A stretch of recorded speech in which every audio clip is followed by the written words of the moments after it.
Génesis capítulo 2, versículo del 1 al 3, dice así: Fueron pues acabados los cielos y la tierra y todo el ejército de ellos, y acabó Dios en el día séptimo la obra que hizo, y reposó el día séptimo de toda la obra que hizo. Y bendijo Dios al día séptimo y lo santificó, porque en él reposó de toda la obra que había hecho en la creación. Este es el primer texto que se cita en toda la Biblia referente al día de reposo, dándonos a entender la soberanía de Dios en la institución de ese glorioso día. ¿Cree usted que Dios estaba cansado de haber hecho una obra tan pesada? Por supuesto que no, hermanos. Dios no estaba cansado, Dios no estaba fatigado. Entonces, ¿qué significa que Dios reposó? Lo que significa que Dios ha reposado es que Dios cesó su actividad, cesó su trabajo. Para entender un poco este reposo, me gustaría comentarles algo sobre los receptores de este libro. Era el pueblo de Dios, el pueblo de Israel, que había salido de Egipto camino a la tierra prometida, con la añoranza de un reposo, con la añoranza de una tierra que fluía leche y miel, y ellos estaban en un estado desprovisto de propósito, desprovisto de sentido. Ellos necesitaban un propósito. Estuvieron 430 años viviendo en una cultura idólatra a todo lo que se veía. Adoraban al sol, los astros, los animales, la naturaleza, al mismo hombre. Ellos eran odiados y esclavizados por sus opresores hasta la muerte. Aún estando en el desierto, ya liberados de la esclavitud de Egipto, ellos a veces renegaban de Dios y cuestionaban a Dios y añoraban volver a Egipto, muchos de ellos, porque recordaban todo lo que les benefició en un momento. Para estos es este capítulo 1 de Génesis. Es una respuesta a su vida sin propósito y a su vida sin sentido. Desde su primer capítulo, aquí el libro de Génesis, Dios, en medio del caos, está demostrando y está creando y dando orden en 6 días literales por el poder de su palabra, para así reposar en la culminación de su maravillosa obra al 7º día. La obra de la creación realizada de la nada resalta que Dios, el Dios fuerte y Dios todopoderoso, crea algo nuevo, algo perfecto, ante una tierra inhabilitada, ante una tierra hostil a la vida. Dios da vida, Dios da orden, Dios da sentido. Desde el caos, desde la situación más adversa, Dios podía darles a ellos un reposo porque lo hizo en la creación. El tema del reposo está estrechamente relacionado a la culminación de la obra de toda la creación. Está dirigido primeramente a Israel, quien marchaba por el desierto camino a la tierra prometida tras haber sido librado de la esclavitud de Egipto. No podemos ver el día de reposo como un cese de trabajo porque Dios estaba cansado, porque había trabajado horas extras o porque tenía que esforzarse por hacer algo. Dios se expresa con su reposo como alguien que está satisfecho en lo que ha hecho maravillosamente. La Biblia dice también que Dios bendijo el día de reposo, el día séptimo. Aquí lo vemos en el versículo 3, donde dice: y bendijo Dios al día séptimo. La palabra bendecir significa estar o ir a una posición en lo que uno se encuentra de rodillas, en contraste con estar de pie. Esto es arrodillarse. Esta palabra tiene una connotación de adoración, una connotación de humillación. De modo que si decimos que el Señor bendijo el día de reposo, esta bendición está vinculada a la adoración y a la humillación. Un día bendecido es un día de adoración y un día de humillación. Ese día podría haber sido el inicio de una eterna relación de adoración y humillación del hombre con Dios. Pero tristemente el hombre pecó. Este hombre tenía a su mano la posibilidad de escoger el árbol de la vida para tener vida eterna. Y el hombre escogió el árbol de la ciencia del bien y del mal, desobedeciendo voluntariamente, rebeldemente a Dios. El hombre no quiso los términos de Dios para su vida. El hombre no quiso esa relación y comió de ese árbol, desobedeciendo en su libre albedrío, en su libre voluntad, sin tener necesidad de hacerlo.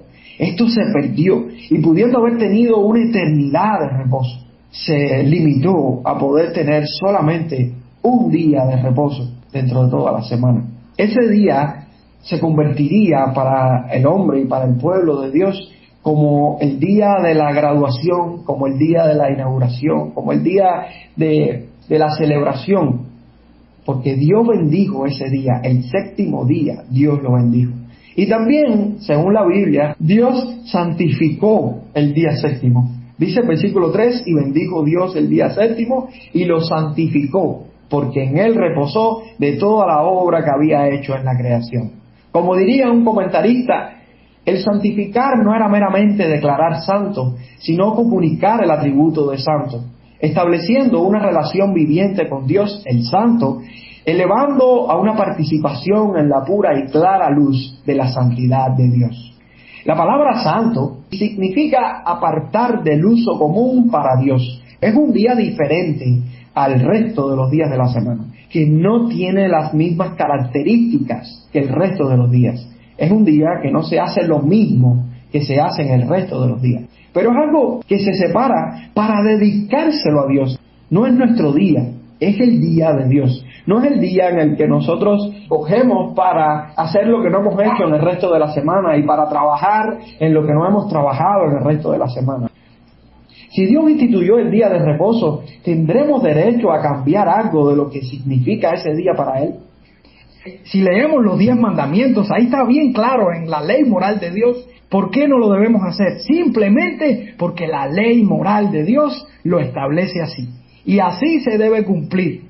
De la misma manera que no debemos hacer ídolos, que no debemos adorar imágenes, que no debemos tener dioses ajenos delante de nuestro Señor, que debemos honrar a nuestros padres, que no debemos adulterar, que no debemos asesinar. De esa misma manera debemos guardar el día de reposo. Estos mandamientos son vigentes para la iglesia del Nuevo Testamento y para nosotros. ¿Qué tan grave era violar este cuarto mandamiento? Fíjense si era grave, que una de las razones principales por las que Israel y Judá fueron llevados al cautiverio fue por el hecho de que violaron el mandamiento. Ellos violaron el mandamiento del día de reposo. Y dice Éxodo capítulo 20, versículo del 8 al 11. Acuérdate del día de reposo para santificarlo. 6 días trabajarás y harás toda tu obra, mas el séptimo día es reposo para Jehová tu Dios. No hagas en él obra alguna, tú, ni tu hijo, ni tu hija, ni tu siervo, ni tu criada, ni tu bestia, ni tu extranjero que está dentro de tus puertas, porque en 6 días hizo Jehová los cielos y la tierra, el mar y todas las cosas que en ellos hay, y reposó en el séptimo día. Por tanto, Jehová bendijo el día de reposo y lo santificó. Guardar el día de reposo es un mandamiento solemne de la ley moral de Dios. El mandamiento comienza diciendo, acuérdate. Y esto es un memorial para que recordemos el mandamiento que ya estaba establecido desde el principio, desde la creación. Y esto era para ser cumplido todos los días mientras existiera creación. Estamos obligados a cumplir ese día. El idioma original nos sugiere que la palabra acuérdate, aunque no es un imperativo, está dando la idea de una continuidad. Es como que cada vez que leamos este mandamiento nos está recordando de que debemos acordarnos de guardar el día de reposo para santificarlo, de que debemos acordarnos de guardar el día de reposo para santificarlo, de que todas las semanas debemos acordarnos de esto. Es una declaración que vincula el placer por adorar a Dios, quien lo ha hecho todo por nosotros. Más bien era la forma en la que santificaban el día de reposo, acordándose semana por semana, de que Dios había creado todo y merecía la alabanza y la adoración. Debemos acordarnos porque los seres humanos somos tan fácil de olvidar las cosas más importantes. ¿Para qué debemos acordarnos del día de reposo? La Biblia lo dice claro, para santificarlo. Santificamos el día de reposo cuando trabajamos solamente 6 días de la semana y descansamos 1. El verso 9 y 10 del capítulo 20 de Éxodo dice, 6 días trabajarás y harás toda tu obra, mas el séptimo día es reposo. El séptimo día no trabajarás. En otras palabras, descansarás de tu obra, descansarás de tu trabajo. La santificación del día de reposo no solamente es apartar ese día, separarlo del resto de los días, sino dedicárselo al Señor, porque el mismo verso 10 dice, para Jehová tu Dios, mas el séptimo día es reposo para Jehová tu Dios. Es un día dedicado, enfocado, exclusivamente para nuestro Dios. No es el día nuestro, es el día del Señor, el día para hacer la obra de Dios, para adorarle, para buscarle, para compartir en su obra. Y lo que sí está muy claro es lo que no se puede hacer en el día de reposo. El texto dice en el mismo versículo 10, para no hacer obra alguna. Si leemos algunos textos, nos damos cuenta en la Biblia la seriedad con la que Dios tomaba el día de reposo y lo que costaba violar el día de reposo. Número capítulo 15, versículos del 32 al 35. Un hombre que estaba trabajando, que estaba recogiendo leña, el día de reposo, fue juzgado por el mismo Dios y mandado a matar por el mismo Dios. En Éxodo capítulo 16, versículos del 26 al 30, Dios no estaba de acuerdo aún en que su pueblo saliera el día de reposo a buscar su provisión. Si leemos Nehemías capítulo 13, versículos del 15 al 17, aún después de que este pueblo fue cautivo en Babilonia 70 años, ya al final de su libro casi, Nehemías está hablando del mismo problema que tenían. Parece que los 70 años de cautiverio no les enseñaron. ¿Creen que Dios ha cambiado? Thomas Watson dijo, el que dedica cualquier tiempo del día de reposo para trabajos ordinarios es un mayor ladrón que el que asalta en los caminos. Porque este solamente roba al hombre, pero aquel otro roba a Dios. No guardar el día de reposo es algo muy delicado para el pueblo de Dios, porque Dios lo instituyó. Pero no podemos ver este día como un día de tristeza, como un día de castigo, como un día en el cual hay un pesar en nuestra vida. No, hermanos, es un día de gozo, es un día de gloria, es un día de victoria para el pueblo de Dios, es un día de celebración. Y así es como lo ve la iglesia, así es como lo debemos ver, como el día del regocijo promueve la santidad en nosotros. Nos hace recordar a Dios, los pensamientos se elevan al cielo, es una gloria para nuestra vida. El día de reposo es un regocijo para nuestra vida. Para algunos el día de reposo sí representaba un pesar. Si leemos el texto hace énfasis en el versículo 10 en quienes debían guardar este día de reposo. Dice el verso 10, ni tú, ni tu hijo, ni tu hija, ni tu siervo, ni tu criada, ni tu bestia, ni tu extranjero que está dentro de tus puertas. ¿Y por qué Dios hace énfasis? Imagínense que usted fuera una persona rica y tuviera trabajadores para usted y que toda la semana estuvieran trabajando. Para usted el día de reposo era un pesar, era un castigo, porque dejaba de ganar dinero, dejaba de ganar provisiones. Pero para aquellos esclavos, para aquellos que trabajaban para usted, ¿qué gozo era? Que después de tanta esclavitud, de tanta molestia en toda la semana, que tuvieran un día libre, un día para compartir, un día para descansar, un día para adorar a Dios. Hay un porqué en este versículo. Y este porqué nos está indicando la causa por la que se debe guardar el día de reposo. Y la causa es porque Dios reposó, Dios cesó su trabajo, terminó su obra. Y cuando Dios terminó su obra, escogió un día para hacerlo. Dios bendijo ese día. Es un día de adoración, es un día de humillación, es un día solemne, hermanos. Dios santificó ese día. Dios apartó del uso común ese día para dedicárselo a Él. Es el día que le debemos al Señor. Se lo debemos a Dios. Y hay una garantía en nuestra vida de que cuando estamos en Cristo tenemos el reposo eterno de Dios. Hay una doble implicación con este concepto. Y es primero que el día de reposo es estar en Cristo. Y esto nos sitúa en el reposo eterno. Hebreos 4, versículo 9 al 10 dice, por tanto, queda un reposo para el pueblo de Dios. Porque el que ha entrado en su reposo también ha reposado de sus obras como Dios de las suyas. Y tenemos la garantía de que aquellos que estamos en Cristo gozaremos de ese reposo eterno. Pero el reposo también es un mandamiento de vida que refleja cada semana el estado de reposo que tendremos por la eternidad. Todas las semanas cumplimos este reposo. Y yo diría que este reposo es como las arras del descanso eterno, es la garantía del descanso eterno, es una pequeña porción de lo que vamos a vivir en la eternidad. Y semana tras semana, los cristianos, semana tras semana, un día a la semana, disfrutamos y nos deleitamos en una menor escala, por supuesto, de lo que disfrutaremos por toda la eternidad en ese reposo. En el libro La Espiritualidad Puritana dice, el Sabbat permanece como una institución tan antigua como la propia creación. Pertenece al orden de las cosas como eran al principio, antes de la caída del hombre en el pecado. Es tan universal como cualquier otra ordenanza de la creación, teniendo promesa de bendición para toda la humanidad.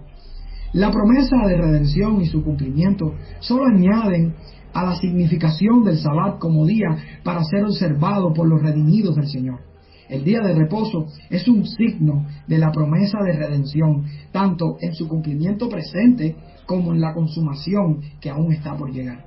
Es el día de Dios, un día santo, un día para que santifiquemos los cristianos.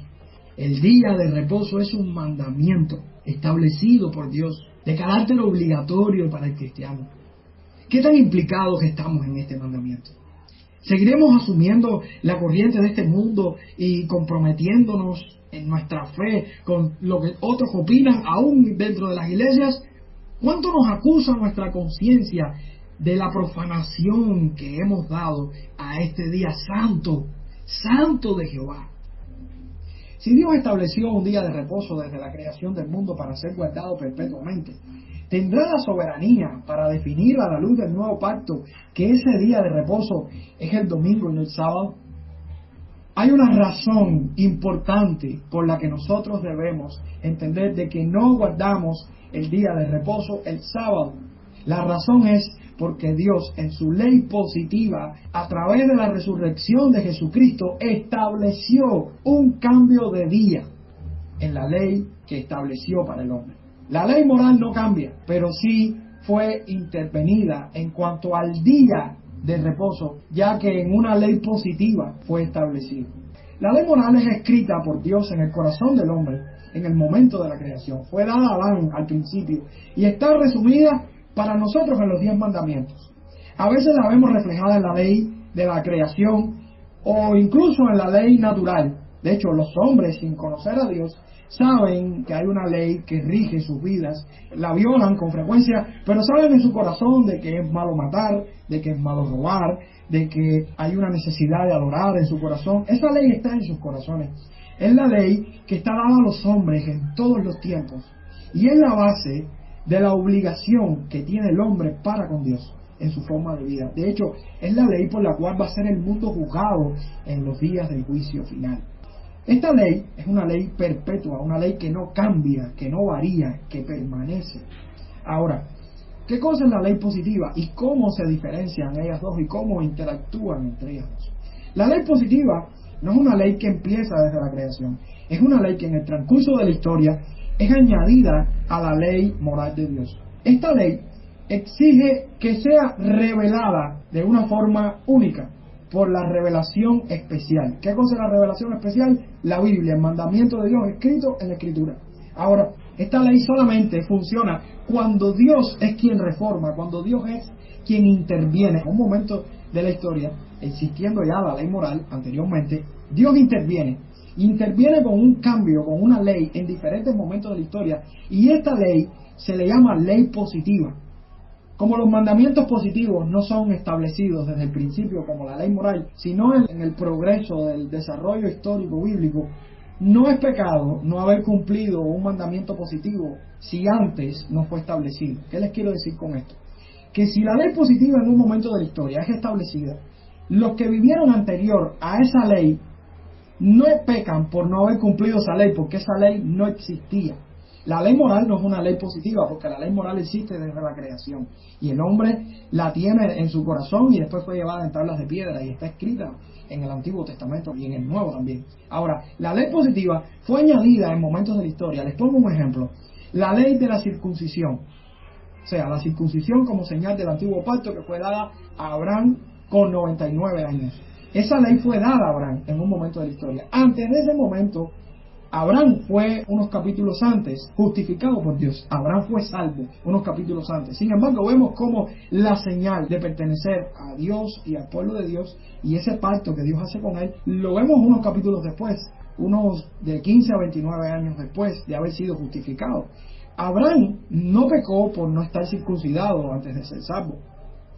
Pero todas las personas que después de Abraham quisieran pertenecer al pueblo de Dios en el antiguo pacto, debían estar circuncidados, porque esa era la señal del pacto, y el que no estuviera circuncidado no era miembro del pueblo de Dios. Entonces, si tú querías ser parte del pueblo de Dios, tenías que ser circuncidado.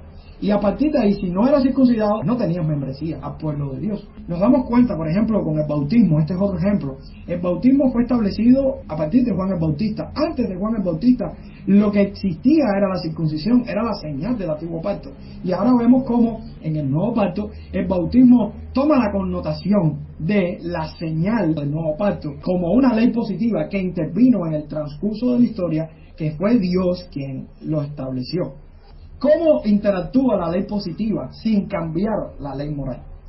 Quiero recordarles que el pueblo al cual fue escrito el libro de Génesis, el Éxodo, el Pentateuco, donde se empieza a hablar de la ley del día de reposo, ese pueblo recibió el mensaje de la revelación especial de Dios a partir del Éxodo.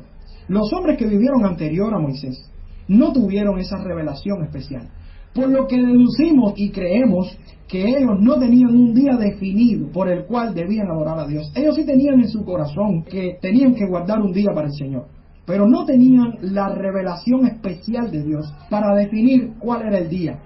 Una vez que llega la Escritura y que el hombre empieza a leer la Escritura, comienza a entender de que el día que Dios escogió a la luz del Antiguo Testamento era el sábado, y a partir de ahí el hombre lo empieza a venerar como día del Señor. A la luz del Antiguo Pacto se demuestra de que el día de reposo es el sábado. Pero cuando vamos al Nuevo Testamento, nos damos cuenta en el Nuevo Testamento que la valoración y el énfasis que se le da ya no viene siendo el sábado, ya viene siendo el domingo, cuando le empiezan a llamar el día del Señor, el primer día de la semana, después le empezaron a llamar el octavo día. Hay una connotación mayor con relación al domingo. ¿Y por qué pasa?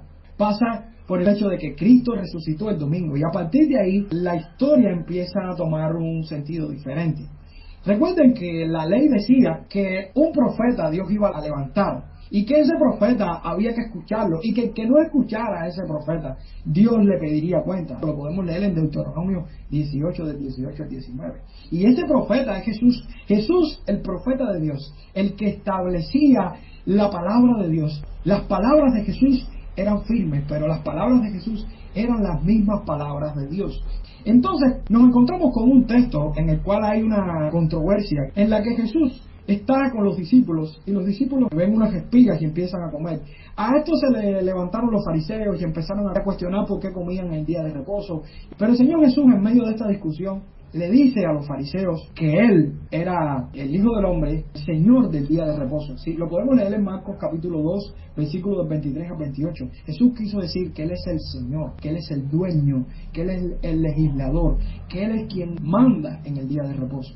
Jesús, el profeta de Dios, el enviado por Dios, el que vino a anunciar la palabra de Dios, la última revelación de Dios, está diciendo que Él es el Señor del día de reposo. Y esto nos da a nosotros a entender de que hay un antes y un después a la luz de la interpretación de Jesús sobre la ley establecida en el Antiguo Pacto. Por eso es que vemos cómo a la luz de la aparición de Jesucristo hay muchos cambios en la forma de vivir, cómo la iglesia va cambiando la estructura de cómo se vivía en el Antiguo Pacto, en el Antiguo Testamento. Esto nos da a entender de que hay un evento trascendental, que es la piedra angular de la fe cristiana, y es la resurrección de Cristo. La resurrección de Cristo define el cumplimiento del cuarto mandamiento. Cuando nosotros leemos el cuarto mandamiento, vemos en la Escritura que habían dos razones por las que se debía guardar el cuarto mandamiento. La primera la vimos que fue en Éxodo capítulo 8, versículo 11, y la razón era porque Dios había creado los cielos y la tierra. Pero también en Deuteronomio 5, del 12 a 15, da una segunda razón por la que el pueblo de Dios debía guardar el día de reposo. Y la segunda razón es porque Dios había liberado a su pueblo de la esclavitud de Egipto. Relacionado al nuevo pacto, podemos ver cómo la resurrección de Cristo trae implicaciones mayores. Nosotros podemos decir hoy, somos nueva creación, que Dios nos dio una nueva naturaleza. Nosotros podemos decir hoy por la Escritura que somos librados de la esclavitud del pecado, de que ya no somos esclavos del pecado. Esa obra de salvación completada en la muerte y resurrección de Jesucristo sobre nuestra vida, y la resurrección como el sello de esta salvación, nos da la oportunidad de adorar a Dios porque Él resucitó a Cristo. Y ahí es donde nosotros podemos hacer una comparación. Los antiguos guardaban el día de reposo porque Dios había creado los cielos y la tierra. Nosotros, los cristianos, guardamos el día del Señor, recordando la resurrección de Cristo, porque Dios nos hizo nueva criatura, porque somos una nueva creación. Los antiguos guardaban el día de reposo porque Dios había libertado a su pueblo de la esclavitud de Egipto. Y esto es un tipo de lo que pasa con nosotros a la luz del nuevo pacto, porque la resurrección de Cristo, esa obra de la salvación de Cristo, nos da la oportunidad de ser libres de la esclavitud del pecado. Y hoy somos libres de la esclavitud del pecado, libres para hacer la voluntad de Dios, libres para seguir a Dios, para servir a Dios. ¿Qué obra mayor necesitamos para guardar el día del Señor? Si nosotros vemos esto, nosotros nos damos cuenta cómo la iglesia primitiva, la iglesia apostólica, tenía una connotación muy grande sobre el día domingo, sobre el primer día de la semana. Vemos cómo los escritores del Nuevo Testamento empiezan a usar el día del Señor como un día significativo.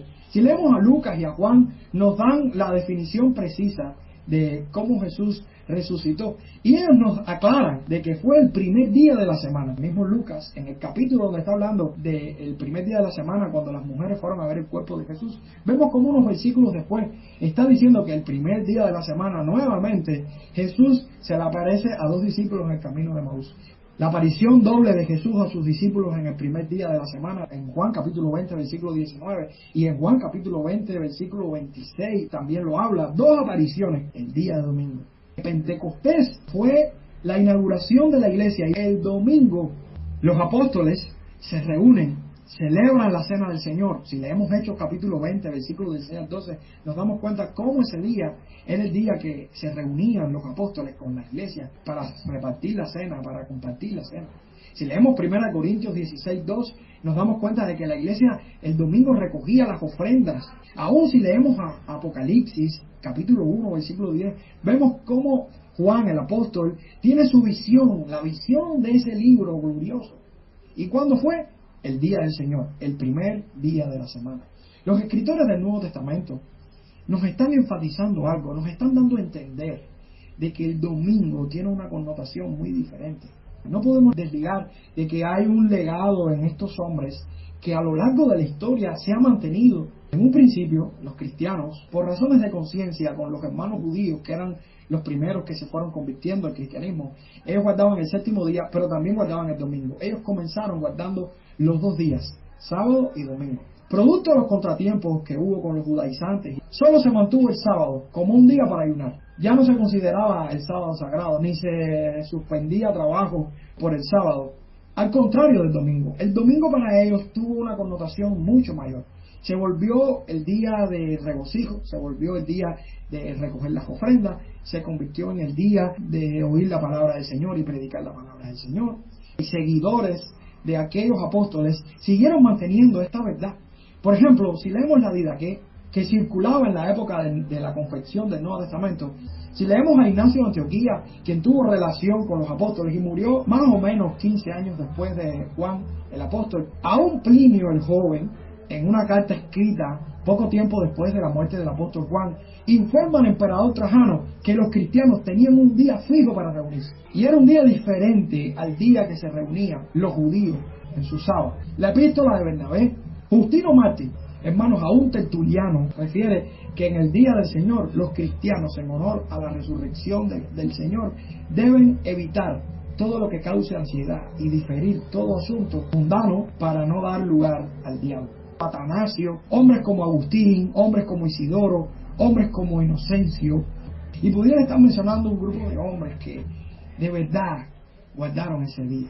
Cuando nosotros no estamos respetando el domingo y estamos respetando el sábado como el día de reposo, estamos viviendo en una incongruencia teológica. Si nosotros de verdad viviéramos el sábado como día de reposo, tendríamos que circuncidarnos, tendríamos que creer todo lo que pasaba bajo la administración del antiguo pacto. Pero nosotros estamos bajo la administración del nuevo pacto, y esto conlleva la ley positiva que transformó ese día. El domingo es el día que Dios escogió para que le adoremos, porque el domingo conmemoramos el hecho más grandioso de nuestra vida, que es la muerte y resurrección de Cristo para nuestra salvación. Hoy podemos adorar a Dios, no porque somos judíos, sino porque somos cristianos salvados por nuestro Señor Jesucristo.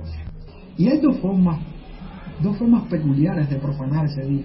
Una es colectivamente y la otra es en lo personal. ¿Por qué colectivamente? Porque el día de reposo es el día en el cual la iglesia se reúne para adorar a Dios. Y nosotros los cristianos a veces volamos turno, como dicen muchas personas, y a veces venimos a la iglesia cuando queremos y a veces cuando no queremos.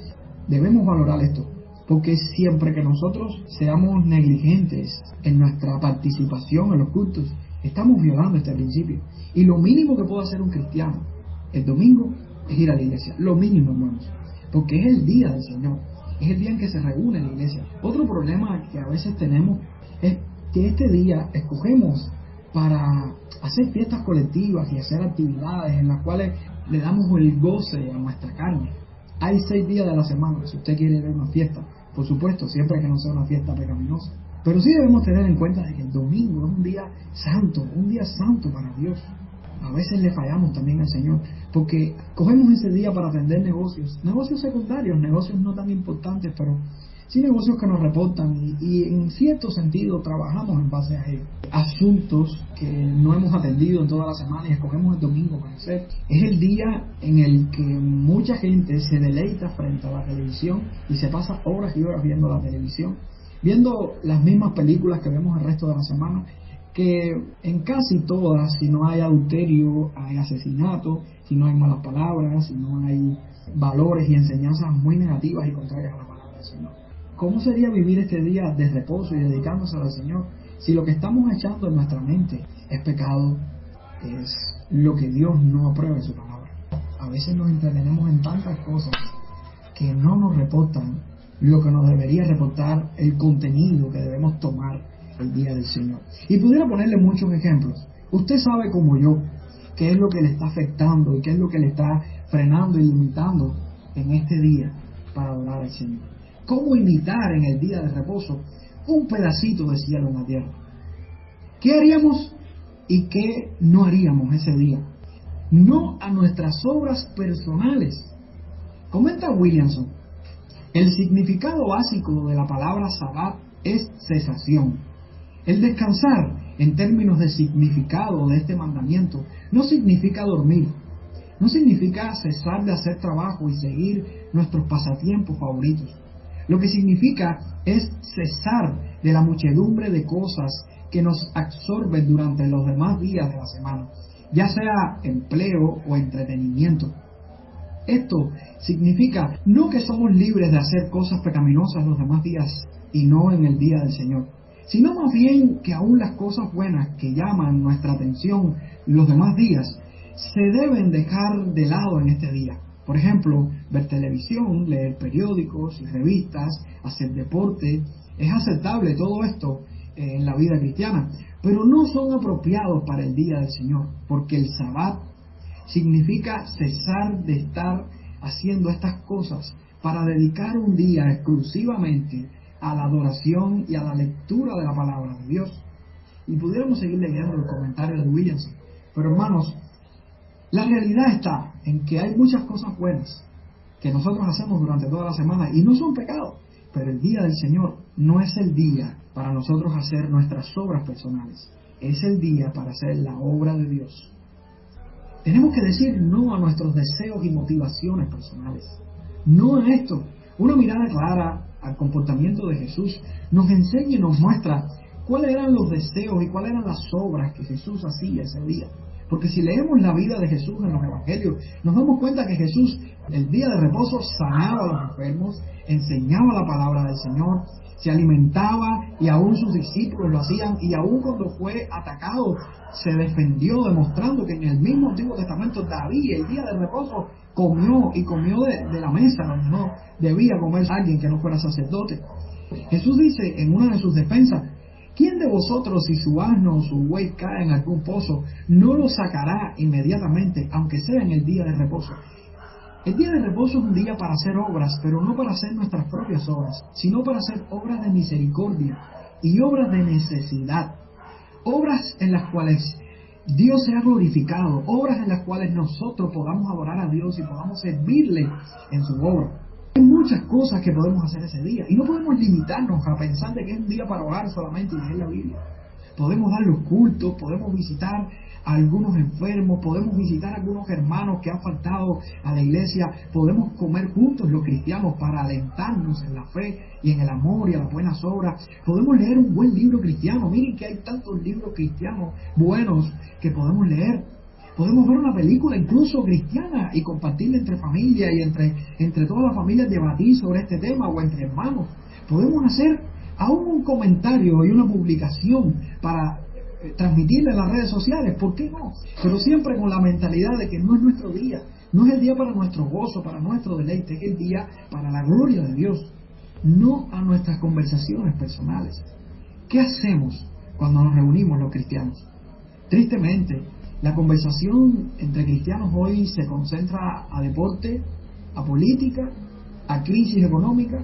Qué difícil es encontrar cristianos que quieran dedicarle una hora de su día a hablar del Señor y hablar de la palabra del Señor. Este es el día del deleite y no del pesar. ¿Cuántos aman ese día? ¿Cuántos añoran ese día? ¿Cuántos pueden decir que el domingo es el día de su delicia? Es el día santo, el día de la gloria de Dios. Es el día en el cual veneramos, el día más importante de nuestra semana. Porque alguien que está estrechamente relacionado con su Dios y le ama y ora y le busca el resto de la semana, es alguien que espera el domingo con las mayores fuerzas para poder celebrar con todo gozo junto a la congregación y de forma individual también. Todos los días de la semana son días para adorar a Dios y todos los días debemos adorar a Dios. Debemos leer la Biblia, debemos orar. Pero hay un día entre todos que es el día especial, porque es el día que nadie nos puede interrumpir. Es el día que no tenemos 8 horas de trabajo, o de que alguien nos comprometa en algún trabajo extra que no tiene que ver con nosotros. El precio del día de reposo es decirle no al trabajo, es decirle no a las propuestas ajenas a la voluntad de Dios. Es tener ese valor de decirle a todo el que nos invite a hacer algo que no toca: hoy es el día que yo no trabajo, hoy es el día que yo voy a la iglesia, hoy es el día que yo le dedico al Señor. ¿Por qué hay tantas personas que no se deleitan ese día? ¿Por qué hay tantas personas que no se interesan por ese día cuando Dios nos está dando la oportunidad de tener una pizquita de cielo? El desinterés por el día de reposo en una persona solo demuestra la pobre relación que tiene con Dios. Porque si un cristiano anhela estar en comunión y dice dedicarle todo a Él el resto de la semana, encontrará el mejor pretexto por la Escritura, quien es su autoridad principal ante su persona, su familia, su trabajo, sus jefes, sus gobernantes, para no ser estorbado en el día cumbre de su adoración santa. Los domingos celebramos esa resurrección que nos dio vida y nos hace recordar que viviremos esa herencia y que tendremos un reposo eterno para celebrar con nuestro Señor y Salvador Jesucristo. Este es el día del Señor. No pierdas la oportunidad de servirle. El día de nuestra bendición, el día de nuestro gozo, el día de la aparición de nuestros deseos delante de Dios para que sean purificados, renovados, cambiados, el día en el que llegamos a ese taller del alfarero y somos transformados, el día en el que la iglesia nos sirve como modelo para seguir un camino, nos sirve como modelo para ser transformados aún en la interacción entre los unos con los otros. Respetemos este día de una vez y para siempre. Lleguemos a la palabra de Dios y rindámonos a la palabra de Dios para entender de una vez y para siempre de que el día del Señor es el día de nuestra bendición. Que Dios les bendiga.